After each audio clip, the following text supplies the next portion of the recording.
तो ये लाइन मैंने लिखी है उन लोगों के लिए जिनको इश्क दोबारा नहीं हो रहा, और क्यों नहीं हो रहा और नहीं हो सकता, कि दिल टूटा तो इस्तिखारा किया, दिल टूटा तो इस्तिखारा किया, फिर ना कभी इश्क दोबारा किया, फिर ना कभी इश्क दोबारा किया।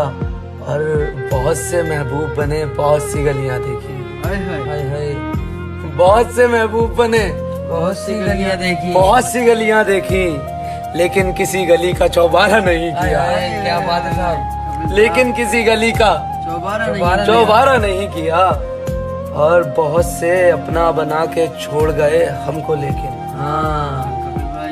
बहुत से अपना बना के छोड़ गए, लेकिन हमने कभी रिश्तों से किनारा नहीं किया, हमने कभी रिश्तों से किनारा नहीं किया। और एक बड़ी खास लाइन है कि दिल बहुत किया इश्क दोबारा कर ले,